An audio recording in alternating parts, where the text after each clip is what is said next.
बैद्यनाथ धाम बैजनाथ नाम से प्रसिद्ध यह तीर्थ देवघर के रूप में विख्यात है। यह 12 ज्योतिर्लिंगों में से एक है। साथ ही सती का हृदय गिरने के कारण प्रमुख शक्ति पीठ भी है। फलस्वरूप शिव तथा पार्वती दोनों के विराजमान होने से इस तीर्थ की और भी महत्ता बढ़ गई है।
बिहार प्रदेश से अलग बने झारखंड राज्य में जसीडीह के पास अत्यंत प्राचीन काल से ही यह ज्योतिर्लिंग विद्यमान है।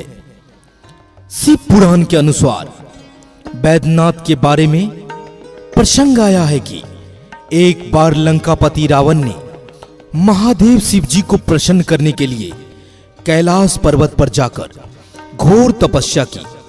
भोलेनाथ शंकर ने उसकी भक्ति भावना से प्रसन्न होकर प्रत्यक्ष दर्शन दिए और वरदान मांगने को कहा। रावण ने दोनों हाथ जोड़कर शिव जी से प्रार्थना करते हुए वर मांगा कि महादेव की प्रसति उसके साम्राज्य लंका में हो।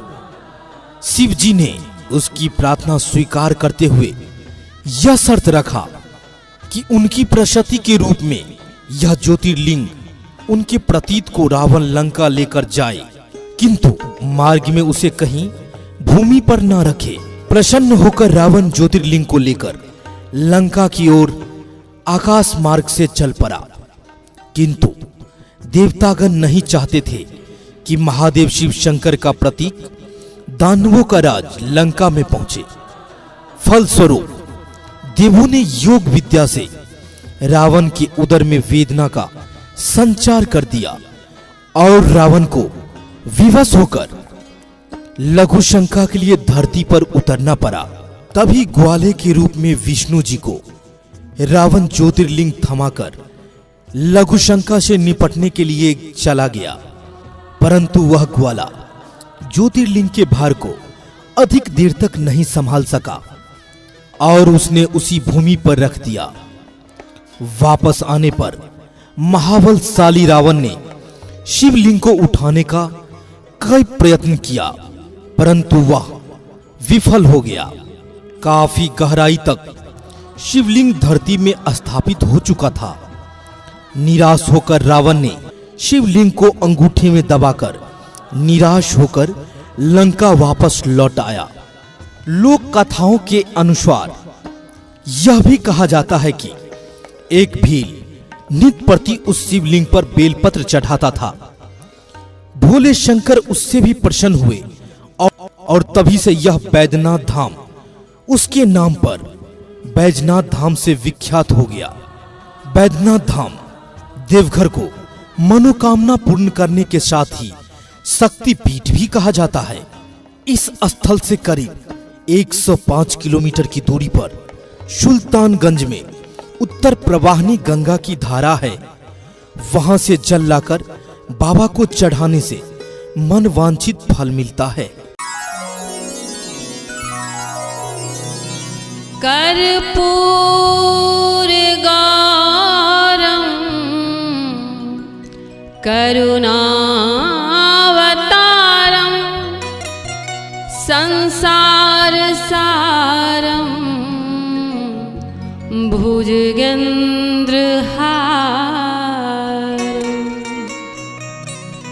सदा वसन्तं हृदयारविन्दे भवं भवानी सहितं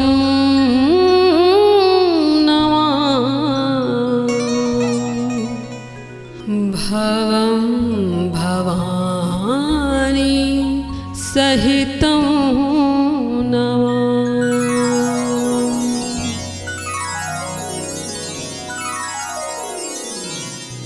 एक पात्र के जल से बाबा बैद्यनाथ के ऊपर जलाभिषेक करते हैं और बाबा बैद्यनाथ धाम से करीब 42 किलोमीटर पर दुमका जिले में स्थित बासुकीनाथ मंदिर है, जहां दूसरे पात्र के जल से बाबा बासुकीनाथ को जलाभिषेक करते हैं।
ऐसा मानना है कि बाबा बैजनाथ के दर्शन के बाद बासुकीनाथ का दर्शन नहीं करने से बाबा बैद्यनाथ धाम की यात्रा सफल नहीं मानी जाती है। बैजनाथ धाम में 3 मंदिर महादेव और पार्वती के हैं, जो परस्पर रेशमी रस्सों से जुड़े हुए हैं। वैसे दोस्तों, शायद आपको यह जानकर बहुत ही हैरानी होगी कि आपने अभी तक किसी भी शिव मंदिर के शीर्ष पर त्रिशूल लगा देखा होगा, लेकिन देवघर में बाबा मंदिर के प्रांगण में सभी मंदिर के शीर्ष पर पंचशील लगा है। बाबा और पार्वती मंदिर के पंचशील को साल में एक बार शिवरात्रि के दिन ही उतारा जाता है।